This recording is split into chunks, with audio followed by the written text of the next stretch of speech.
Selamat sore pemirsa, Sumatera Utara hari ini kembali hadir menjumpai Anda edisi Minggu 13 Maret 2022 bersama saya Hafiz Eko Diantoro. Dan saya Azifa Zahriani. Seperti biasa pemirsa, sejumlah informasi terkini seputar Sumatera Utara telah dirangkum tim redaksi kami untuk Anda dan berikut kita awali informasi selengkapnya.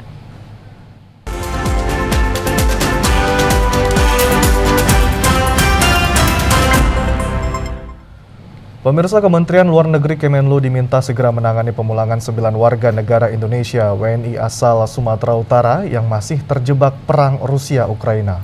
Warga Sumatera Utara ini terjebak di kota Chernihiv, Ukraina bagian utara hingga kini. Setiap warga negara Indonesia dilindungi haknya sebagaimana telah dijamin oleh Undang-Undang Dasar 1945 tidak terkecuali di dalam dan di luar negeri. Selain itu, Undang-Undang Nomor 37 Tahun 1999 tentang hubungan luar negeri, pemerintah Indonesia harus melindungi kepentingan warga negara sesuai dengan ketentuan hukum dan kebiasaan internasional bagi warganya yang berada di luar negeri. Apalagi mereka yang terjebak dalam perang dua negara antara Rusia dan Ukraina, di mana sangat tidak menjamin keselamatan mereka di sana dan pemerintah wajib hukumnya melindungi keselamatan mereka. Adapun ke-9 warga Sumatera Utara yang terjebak dalam perang Rusia dan Ukraina yakni Iskandar, Muhammad Raga Prayuda, Muhammad Aris Wahyudi, Syahfitra Prayoga, Agus Alvarian, Rian Jaya Kusuma merupakan warga Kota Binjai. Sedangkan 3 orang lagi warga Kabupaten Langkat yakni Dedi Irawan, Zulham Ramadan, dan Amri Abbas Iskandar. Ke-9 warga Sumut ini berharap agar Kemenlu bisa lebih peduli lagi terhadap warganya di luar negeri yang terjebak perang Rusia-Ukraina sebagai bentuk kepedulian terhadap kemanusiaan yang memang betul-betul membutuhkan perlindungan. Kita ke informasi lainnya pemirsa, mantan karyawan PT Beringin Gigantara, perusahaan yang bergerak di jasa pengisian uang tunai di Anjungan Tunai Mandiri atau ATM, telah menjadi otak pelaku pembobol mesin ATM di BRI unit Kampung Pon Serdang Bedagai. Modus pelaku dengan mencuri kunci ATM dan duplikatkannya. Keempat pelaku pembobol mesin ATM Bank BRI unit Kampung Pon Bayu, yaitu Bayu Rozi, otak pelaku sekaligus mantan karyawan PT Beringin Gigantara, Tato Suryanto, warga Tebing, dan Yosan Apriyadi, warga Langkat, serta Akbar, warga Kabanjahe, Tanah Karo. Otak pelaku Bayu Rozi merupakan mantan karyawan jasa pengisian uang tunai di mesin ATM, mencuri kunci mesin ATM dan menduplikatkannya. Dalam aksinya, para pelaku pada Selasa 25 Januari 2022 pukul 4 waktu Indonesia Barat melakukan aksi pencurian mesin ATM di unit BRI Kampung Pon dan berhasil mengambil 1 buah kaset yang berisikan uang tunai sebesar Rp159 juta dengan uang pecahan Rp100.000. Mendapat laporan pencurian, kuasa hukum PT Beringin Gigantara membuat laporan ke Mapolres Sergai dan langsung menyelidiki aksi pencurian tersebut. Dari keempat pelaku, hasil pencurian dibagi dengan bervariasi dan hasil pembagian uang curian tersebut dibelikan sepeda motor dan HP dengan berbagai merek yang berhasil diamankan petugas sebagai barang bukti, serta 1 unit mobil Xenia yang digunakan pelaku dalam aksinya. Kapolres Sergai, AKBP Ali Mahfud mengatakan akibat perbuatannya pelaku dijerat pasal 363 ayat 1 dengan ancaman hukuman maksimal 7 tahun penjara. Pembobolan di ATM itu diawali dengan hilangnya kunci ATM. Kemudian beberapa waktu kemudian hilangnya itu tanggal 20, kemudian kejadiannya tanggal 25 Januari. Nah, tanggal 25 Januari itulah ATM itu dibobol, diambil 1 box itu, 1 kaset itu namanya istilah kaset. Berisi uang 159 juta. Itu diambil oleh pelakunya jumlahnya 4 dan sekarang sudah kita amankan semua.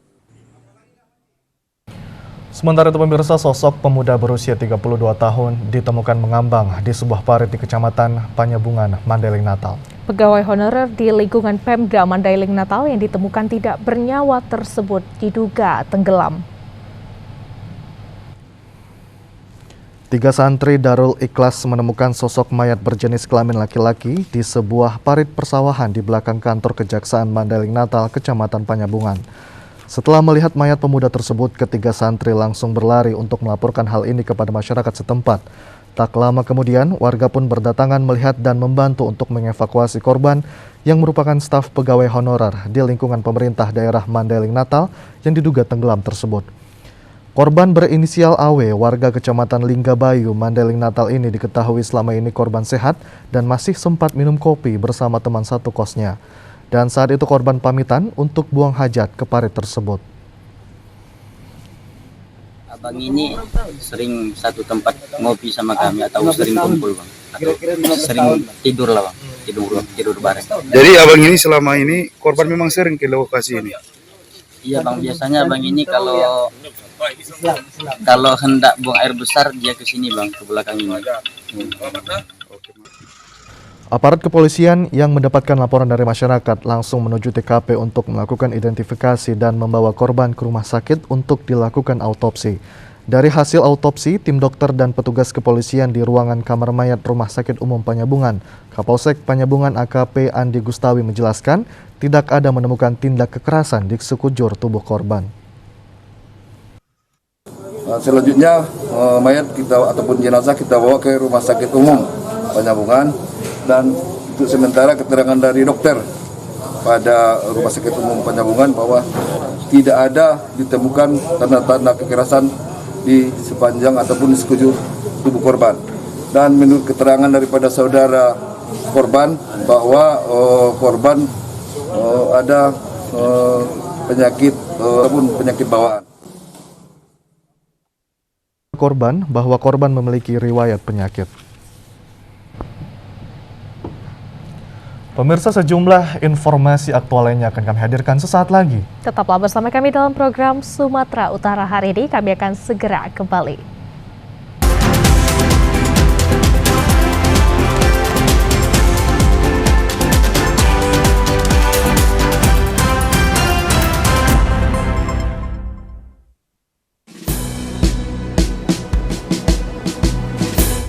Jalani hari dengan tiga wajib iman, wajib aman, wajib imun.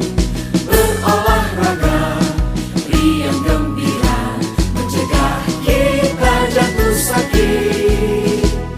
Makanan bergizi tiap hari, tidur cukup itu pasti. Dan janganlah panik, berdoa tiada henti. Wajib iman, aman, imun. Pakailah maskermu, jagalah jarakmu, cuci tanganmu selalu. Kita raih bahagia dengan iman, aman, imun. Badan sehat, bangsa kuat. Kita raih bahagia dengan iman, aman, imun. Badan sehat, bangsa kuat.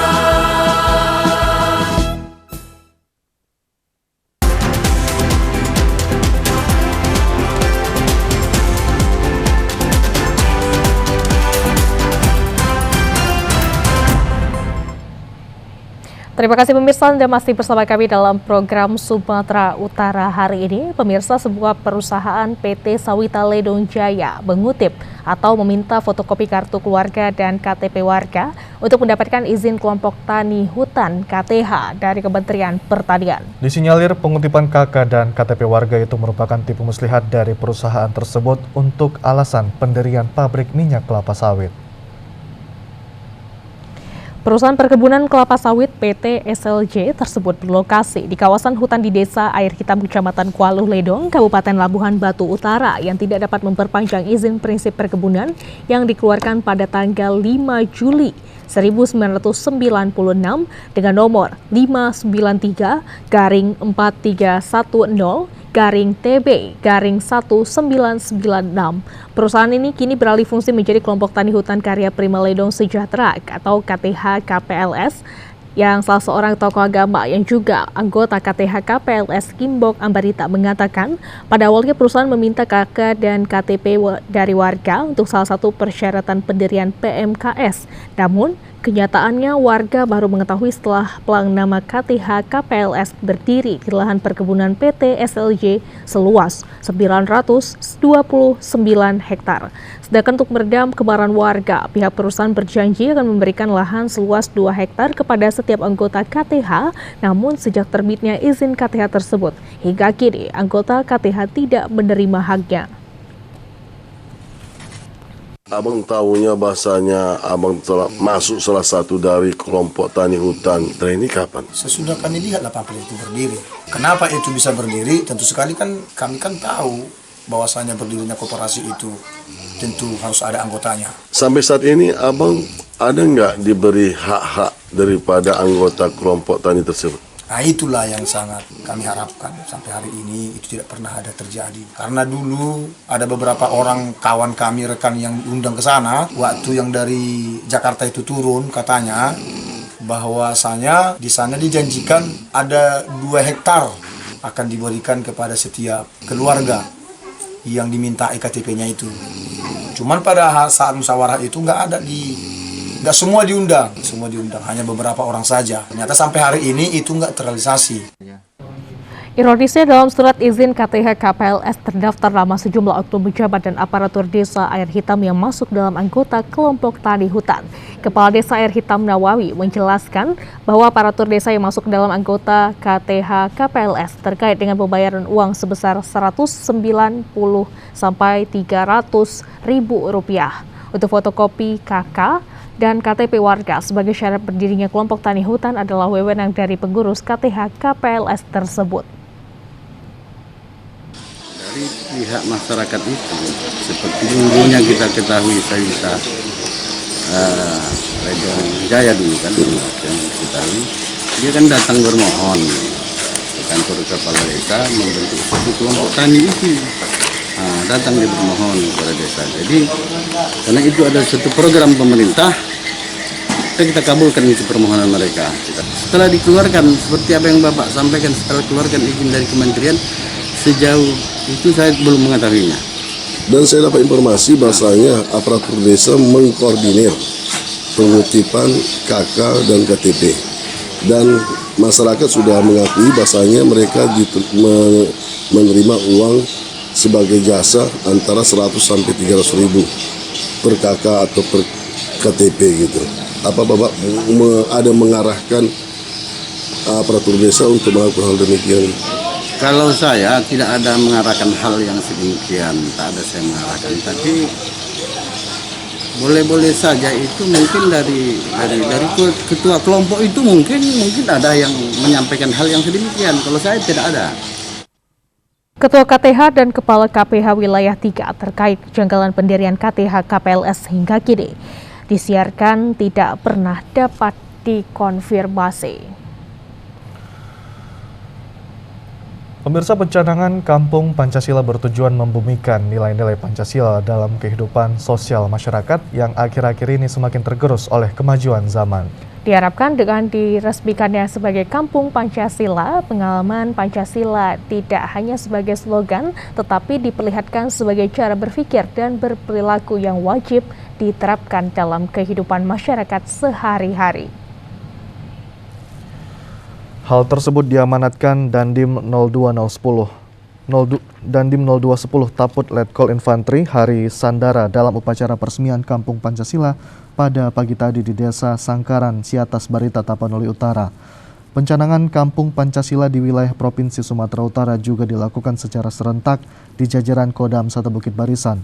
Dalam hal ini Kodim 0210 Taput yang diawali dengan upacara pembacaan teks Pancasila serta menyanyikan lagu Indonesia Raya dan penandatanganan prasasti Kampung Pancasila dengan Komandan Upacara Pasiters Kodim 0210 Taput Letda Riral Parurian Napitupulu.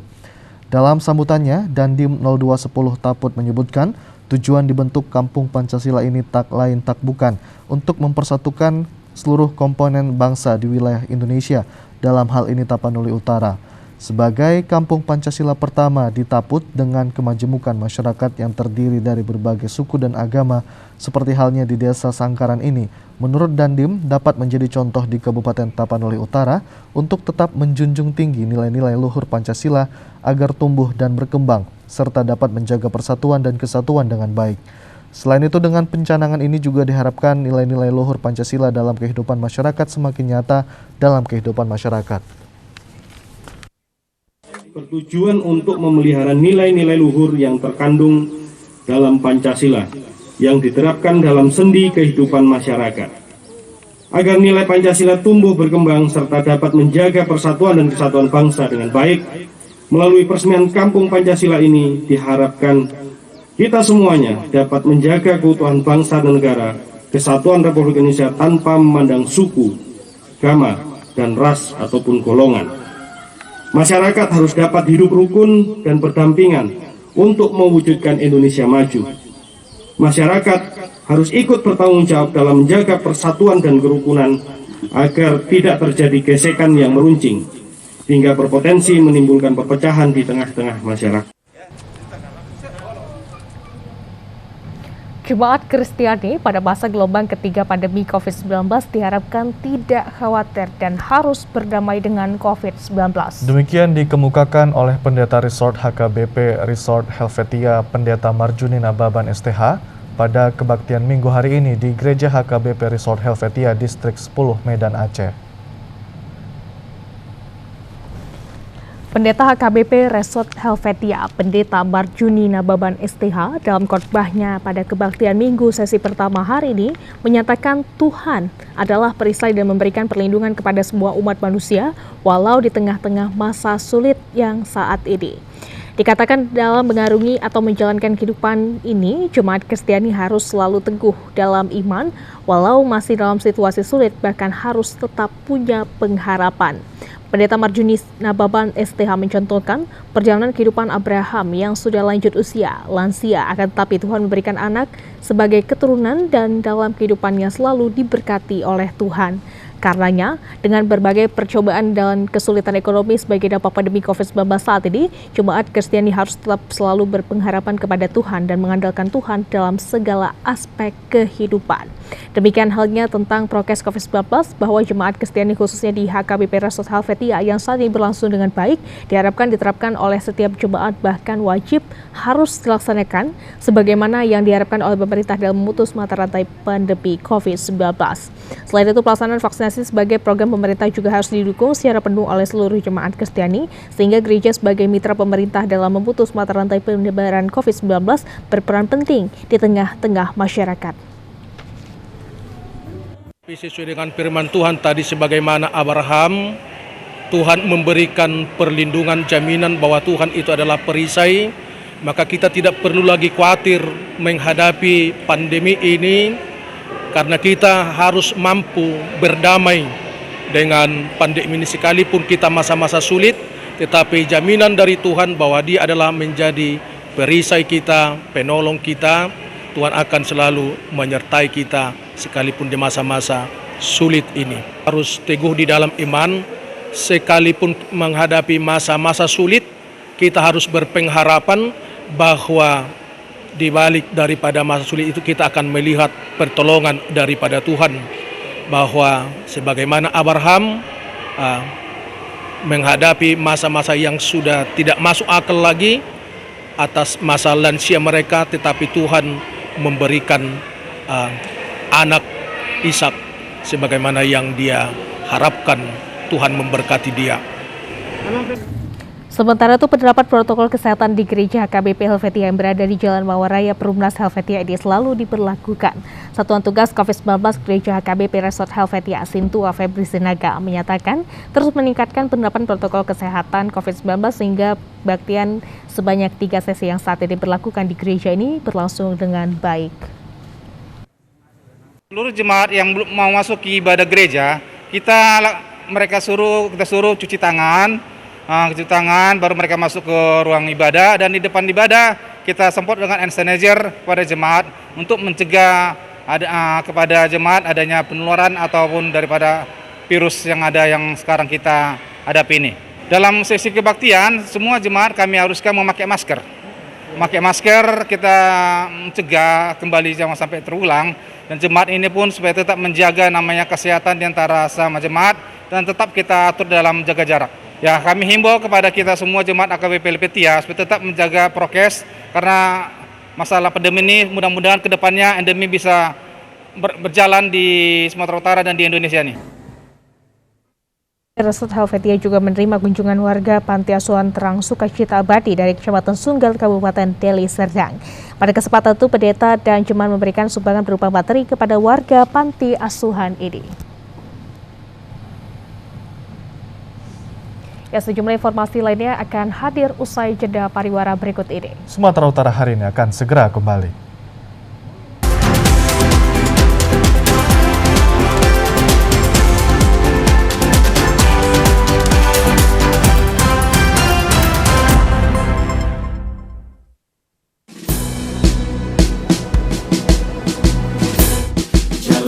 Hari dengan 3 wajib, wajib iman, wajib aman, wajib imun.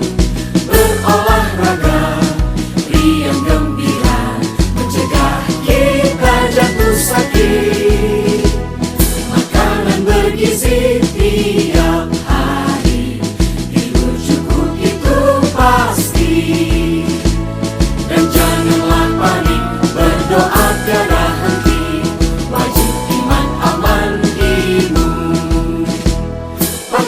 Maskermu, jagalah jarakmu, cuci tanganmu selalu. Kita raih bahagia dengan iman, aman, imun, badan sehat, bangsa kuat. Kita raih bahagia dengan iman, aman, imun, badan sehat, bangsa kuat.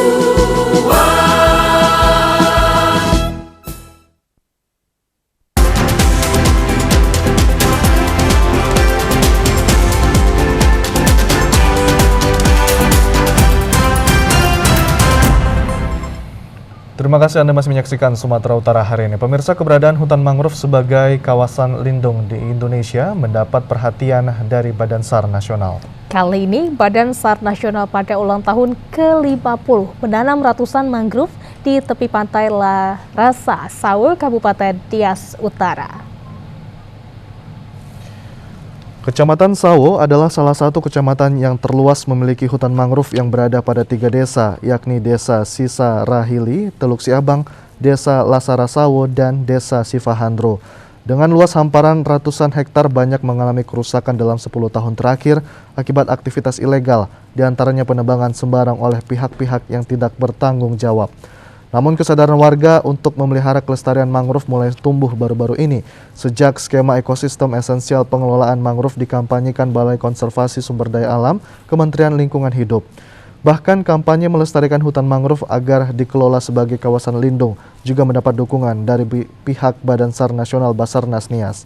Ratusan batang pohon mangrove ditanami pada kawasan pantai Desa Lasara Sawo, Nias Utara.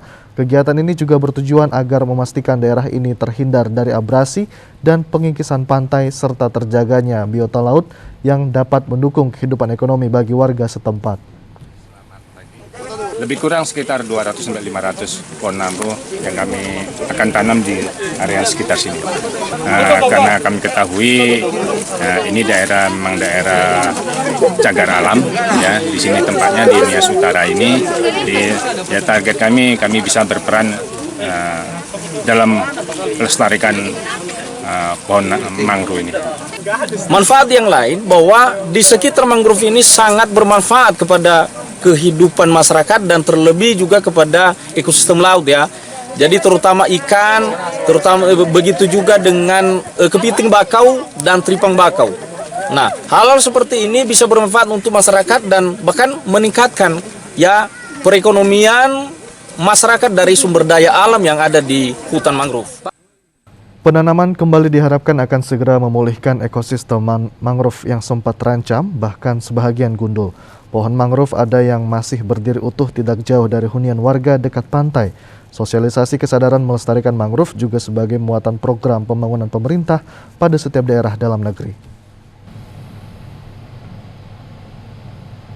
Kita ke Deli Serdang, pemirsa. Kelompok tani berkat Desa Buluh Awar mulai beralih membuat fotosintetis bakteri yang dapat mengubah bahan organik menjadi asam amino zat bioaktif dengan bantuan sinar matahari. Fotosintesis bakteri tersebut dapat mempercepat dan menyuburkan pertumbuhan tanaman serta mampu menjadikan hasil panen yang lebih maksimal.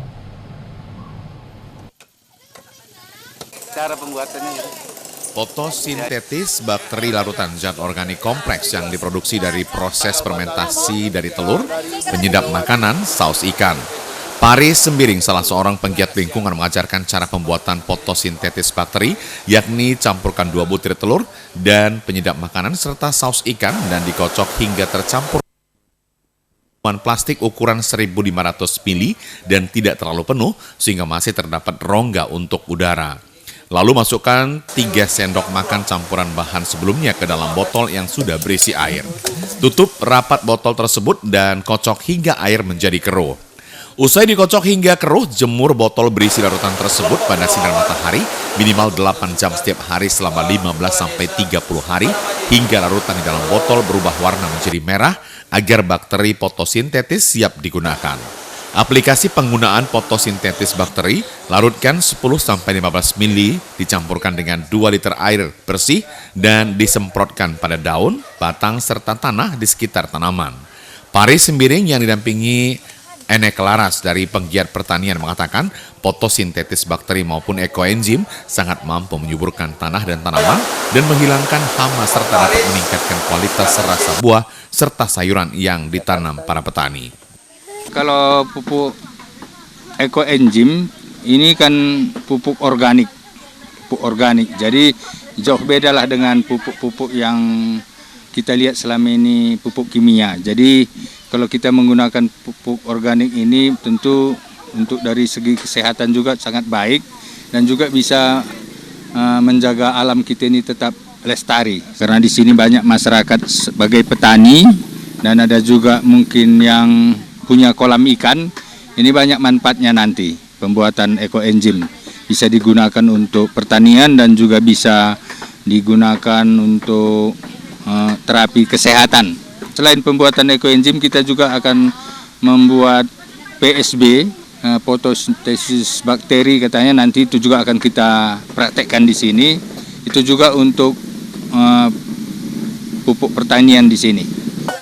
Salah seorang anggota kelompok tani berkat Desa Buluh Awar, Sibolangit, Kabupaten Deli Serdang, Imelda Barus, merasa senang mendapatkan cara pembuatan fotosintetis bakteri dan ekoenzim karena dapat meningkatkan hasil pertanian para petani. Dikatakan pembuatan fotosintetis bakteri sangat gampang dan murah sehingga hal tersebut langsung dapat dipraktekkan oleh seluruh kelompok tani yang ada. Para petani berjanji akan langsung mulai pembuatannya dan akan mengaplikasikannya kepada tanaman di lahan pertanian warga. Menurut saya baguslah, soalnya dengan adanya pembuatan ekoenzim ini pengalaman kita tambah satu, terus bisa bermanfaat untuk masyarakat. Apalagi pembuatan ekoenzim, tanaman kita bisa menghasilkan karena subur tanahnya kan, dapat menghasilkan. Semakin bagus tanaman kita, terus buahnya pun semakin banyak. Pokoknya bermanfaat lah gitu loh Pak. Bapak lihat sendiri kan, tengoklah masyarakatnya sangat bersemangat. Karena tahu sekarang pupuk kimia pun mahal Pak. Jadi dengan adanya pupuk organik ekoenzim ini ya baguslah. Jadi kita buat sendiri bisa mengurangi Pak, kimia, iya. Para kelompok tani saat ini dapat membuat 2 jenis pupuk baru yang pembuatannya sangat mudah dan ekonomis, yakni ekoenzim dan fotosintetis bakteri. Petani aren Desa Buluh Awar, Sibolangit, Kabupaten Deli Serdang mulai mengaplikasikan pembuatan pupuk ekoenzim yang sangat berguna bagi tanaman. Pupuk ekoenzim tersebut saat ini sudah terbukti dapat memberikan hasil panen yang maksimal, khususnya bagi petani aren. Ekoenzim merupakan larutan zat organik kompleks yang diproduksi dari proses fermentasi dari sisa organik gula aren, tebu, dan air. Ekoenzim Indonesia memberikan sosialisasi tata cara pembuatan pupuk ekoenzim yang mudah dan ramah lingkungan. Salah seorang penggiat pupuk ekoenzim, Waza Gurusinga, yang didampingi Enai Kelaras mengatakan pembuatan pupuk ekoenzim dilakukan untuk memberikan edukasi kepada petani aren tentang cara pembuatan pupuk ekoenzim yang dinilai cukup murah karena berbahan dasar sayuran, kulit nanas, kulit jeruk, bonggol pisang, kacang panjang, dan serai. Bahan-bahan di atas terlebih dahulu dicincang menjadi bagian yang kecil, setelah itu dimasukkan ke dalam botol, serta diberi air dan molesa. Dengan menunggu masa fermentasi selama 100 hari, ekoenzim dapat dipergunakan terhadap seluruh jenis tanaman. Wajah Gurusinga mengatakan ekoenzim yang dibuat kelompok tani Berkat Desa Bulu Awar dianggap mampu menyuburkan tanah dan tanaman sekaligus menghilangkan hama dan dapat meningkatkan kualitas rasa buah serta sayuran. Jadi kita sampah-sampah yang menjadi masalah di lingkungan bisa kita manfaatkan menjadi pupuk ekoenzim. Dengan biaya rendah masyarakat bisa pakai semua itu bahan menjadi pupuk yang tidak pakai bahan kimia. Itu yang kita lakukan, membuat pupuk ekoenzim. Hasilnya kita lihat buah makin bernas, batang makin kuat, akar makin bagus. Itu yang pernah kita lihat baik di padi, baik di tanaman sawit. Alasannya supaya desa ini mendapat peningkatan ekonomi yang lebih baik. Maka kita libatkan Bapak Kepala Desa kita supaya ini menjadi terarah kepada semua masyarakat. Dan lagi ini bukan hanya Desa Bulu Awar, terlibat Desa Kutabungkai, Desa Sukamaju. Kepala Desa Bulu Awar, Robert Bukit mengatakan melalui pembuatan pupuk ekoenzim dapat membantu masyarakat dalam menekan biaya pengeluaran petani. Dikatakan untuk memperoleh hasil pertanian yang baik tidak terlepas dari pemberian pupuk terhadap tanaman. Untuk itu, ekoenzim dapat mengurangi penggunaan pupuk kimia sekaligus menjadikan kualitas pertanian warga semakin baik. Kepala Desa Bulu Awar berharap melalui pupuk ekoenzim yang ada saat ini sudah dapat diaplikasikan warga menjadikan seluruh petani semakin sejahtera. Sementara itu, pada pembuatan ekoenzim juga dihadiri mahasiswa pertanian Universitas Sumatera Utara, SMK 1 Tanjung Morawa, dan SMK 1 Perlak Aceh. Sudah pakai warga kita dan buktinya nyata ekoenzim tersebut murah dan bagus untuk tanaman.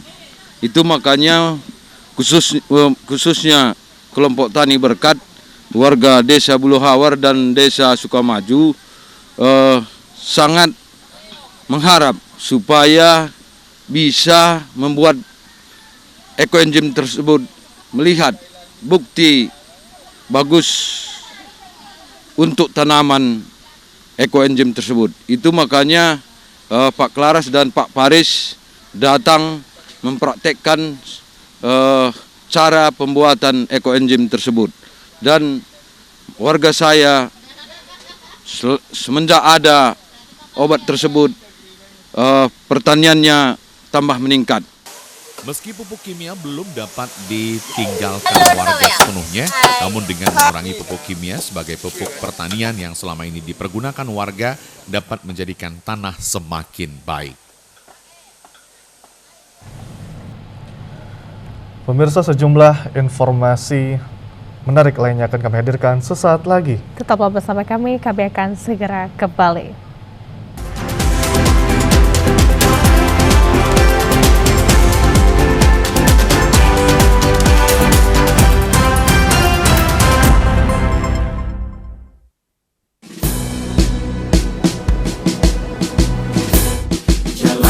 Hari dengan 3 wajib, wajib iman, wajib aman, wajib imun. Berolahraga, riang gembira, mencegah kita jatuh sakit.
Mengisi liburan pada akhir pekan menjadi momentum yang tepat untuk berlibur dengan mengunjungi sejumlah tempat destinasi wisata. Berbagai destinasi wisata lokal saat ini menjadi alternatif bagi warga untuk mengisi masa liburan pada masa pandemi COVID-19. Destinasi wisata lokal menjadi primadona bagi para wisatawan untuk mengisi liburan pada akhir pekan di tengah pandemi COVID-19. Seperti halnya pada tempat wisata Sawah Lukis yang berada di Kelurahan Cengkeh Turi, Kecamatan Binjai Utara, Kota Binjai. Destinasi wisata ini menjadi incaran warga Kota Binjai maupun Kota Medan pada saat akhir pekan. Bagi pengunjung yang ingin masuk menikmati destinasi wisata ini cukup membeli minuman, sudah dapat menikmati pemandangan hamparan sawah pada objek wisata Sawah Lukis. Wisata Sawah Lukis menawarkan pemandangan sawah yang sejuk dan alami, ditambah lagi dengan gazebo beratap rumbai dan gradasi warga tanaman padi yang indah. Lokasi wisata yang mengambil konsep sederhana ini, selain mengembangkan geliat wisata lokal dengan nuansa alami, juga dapat meningkatkan perekonomian warga masyarakat sekitarnya. Penerapan protokol kesehatan yang ketat juga diterapkan pada lokasi wisata Sawah Lukis karena ramainya pengunjung. Beragam kegiatan dapat dilakukan di objek wisata Sawah Lukis ini, yaitu mulai dari bersuah fotoria dan bermain ayunan serta menikmati pemandangan hamparan sawah. Para pengunjung kebanyakan datang bersama teman-temannya dan keluarga. Salah seorang pengunjung, Sudiro, mengatakan ia bersama keluarga sangat menikmati destinasi wisata Sawah Lukis ini karena keberadaannya yang jauh dari pusat kota, sehingga membuat pikiran pengunjung segar kembali. Ia juga berharap kepada pemerintah Sumatera Utara agar terus mengembangkan destinasi wisata lokal karena sangat banyak potensi wisata yang dapat dimanfaatkan yang juga akan dapat membantu para pelaku UMKM pada masa pandemi COVID-19 saat ini. Saya baru pertama kali ke Sawah Lukis ini. Saya lihat Sawah Lukis ini sangat bagus.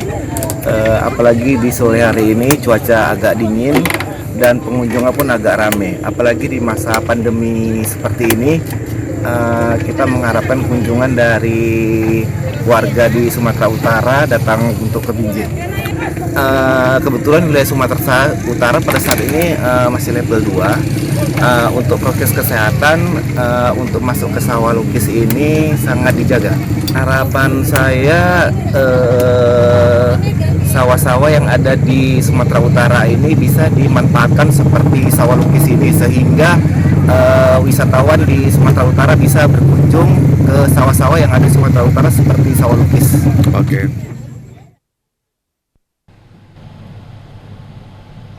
Pemirsa, wisata alam air terjun di Aek Sijor di Kabupaten Tapaduli Selatan masih menjadi objek wisata yang selalu digandrungi masyarakat setempat, bahkan wisatawan luar daerah. Untuk menikmati liburan di lokasi ini biayanya pun relatif terjangkau. Untuk biaya masuk Anda dikenakan biaya Rp20.000 untuk orang dewasa dan Rp10.000 untuk anak-anak.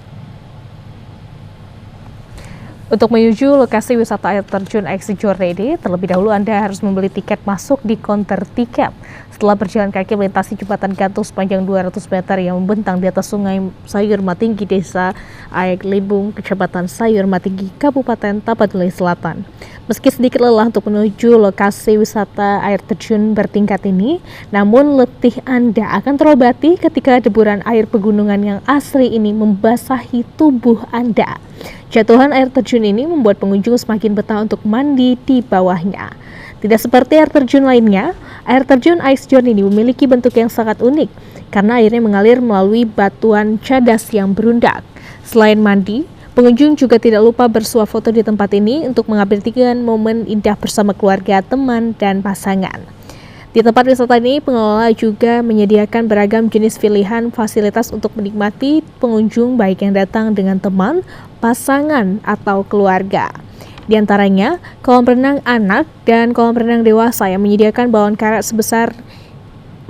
yang besar dapat dimasuki 5 orang dewasa, sekaligus ada juga kolam yang berbentuk alami di lokasi jatuhan air terjun.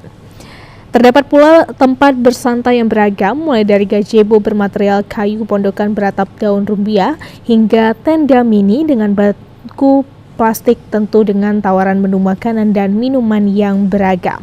Selain bernuansa alam nan indah, hawa pemandian di Air Journey ini pun sejuk dan siapapun yang datang ke lokasi ini akan terhipnotis untuk berlama-lama menikmati kekayaan alam Tapanuli Selatan ini. Seperti yang dialami wisatawan asal Padang Sidempuan, Nurjana Siregar. Dari Padang Sidempuan, jalan-jalan ya, rekreasi gitu. Dan kan udah capek kerja, yang rekreasi ya. Ini kita bersama siapa tadi, Bu? Sama teman-teman, keluarga, suami, anak-anak ini juga akhirnya jernih, kan alami gitu kan. Mengunjungi kota Ajibata, Kecamatan Ajibata, Kabupaten Toba kurang lengkap rasanya jika tidak mengunjungi jembatan Naborsahan Ajibata yang berada di Jalan Justin Sirait. Jembatan yang mengelilingi bundaran Sungai Naborsahan itu sangat indah dilihat, terutama pada malam hari. Lampu yang menyala pada dua kawat besar penahan sisi kiri dan kanan, serta dua tiang tembok di atas jembatan memberikan kesan indah pada bangunan yang baru direvitalisasi pada tahun 2020 lalu. Lampu kendaraan yang melintas juga ikut menghiasi jembatan Sungai Naborsahan, sehingga dari kejauhan tampak jembatan tersebut seperti diberi lampu kelap-kelip. Indahnya jembatan Sungai Naborsahan pada malam hari dapat dilihat dari kejauhan. Hal ini menjadi daya tarik bagi para wisatawan yang sedang berkunjung.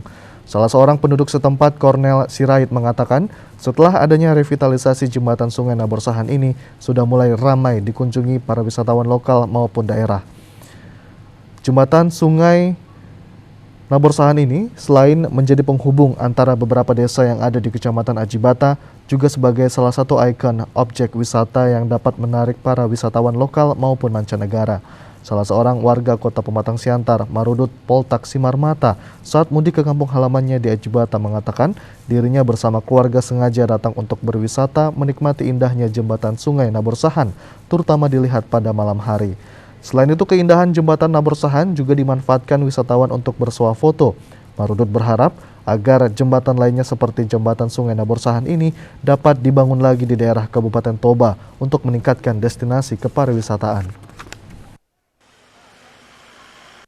Pengaruhnya sangat banyak, yaitu untuk memperlancar arus transportasi untuk ke Desa Motung, Desa Sibisa, dan juga untuk ke daerah ini, daerah pariwisata, termasuklah daerah Longbis dan sekitarnya. Memperlancar arus transportasi lah. Harapan kami sebagai penduduk, khususnya di Kecamatan Ajibata, Kabupaten Toba, biarlah lebih untuk mendukung lagi pembangunan di Ajibata ini, supaya pemerintah kabupaten senantiasa memperhatikan masyarakatnya agar secara khusus untuk kemajuan daerah pariwisata di Longbis Ajibata ini lebih dikembangkan lagi. Itulah harapan kami kepada Pemkab Toba. Pemirsa, sejumlah objek wisata di Kabupaten Nias Utara diramaikan pengunjung pasca kawasan ini menjadi zona aman penyebaran COVID-19. Sementara sektor unggulan yang sempat terhenti ini kini mulai ditata kembali oleh pemerintah dan pelaku usaha. Di wilayah Kecamatan Sawo terdapat 6 objek wisata dan umumnya ramai dikunjungi wisatawan domestik. Di wilayah Kecamatan Sawo terdapat 6 objek wisata dan umumnya ramai dikunjungi wisatawan domestik. Berdasarkan data penelusuran pemerintah setempat dari para pengelola usaha pariwisata, di mana jumlah pengunjung mulai meningkat baru-baru ini mencapai ribuan orang setiap hari. Beberapa alasan oleh pengunjung menentukan pilihan lokasi objek wisata tujuan dengan mempertimbangkan faktor kenyamanan dan keindahan objek wisata. Selain itu, berkunjung ke suatu objek wisata telah menjadi sarana untuk menciptakan kebugaran baru bagi tubuh, karena selama ini bertahan di rumah saat pandemi COVID-19. Indah dan pemandangannya juga cukup bagus untuk dikunjungi, dan memang pemandangan di Nias Utara ini bagus-bagus semua. Terkait dengan sarana, kamu lihat seperti apa ketersediaan, memadai kah gimana atau perlu? Cukup memadai, tapi perlu dilengkapi lagi, dikembangkan lagi. Terkait banyak pengunjung telah turut membangkitkan aktivitas layanan publik bagi para pelaku usaha sektor pariwisata. Seluruh homestay dan restoran wilayah ini umumnya beroperasi dengan memperoleh keuntungan yang lumayan. Wisata yang ada di Kecamatan Sawo ini, karena kita melihat bahwa setiap hari, bukan hanya setiap hari libur atau setiap hari minggu, pengunjung itu berdatangan begitu ramai ya di wilayah Kecamatan Sabah, terutama di City Beach. Dan karena ini menjadi perhatian pemerintah, dalam hal ini Dinas Pariwisata Kabupaten Nias Utara, dengan banyaknya wisatawan yang berkunjung di City Beach ini, maka masyarakat yang menawarkan dagangannya kepada setiap pengunjung mendapatkan keuntungan tersendiri. Pemerintah setempat mendukung sepenuhnya kegiatan sektor pariwisata daerah ini, termasuk dalam upaya peningkatan dan pemeliharaan sejumlah ruas jalan menuju kawasan objek wisata. Pemirsa, informasi tadi sekaligus menutup perjumpaan kita pada sore hari ini. Kami terus mengimbau kepada Anda untuk tetap menerapkan protokol kesehatan dengan ketat, dengan memakai masker, mencuci tangan di air mengalir dengan menggunakan sabun, dan selalu menjaga jarak. Saya Hafiz Eko Diantoro. Saya Azifa Zahrianis. Indonesia pulih karena aku. Indonesia pulih karena kamu. Indonesia pulih karena kita. Selamat sore dan sampai jumpa.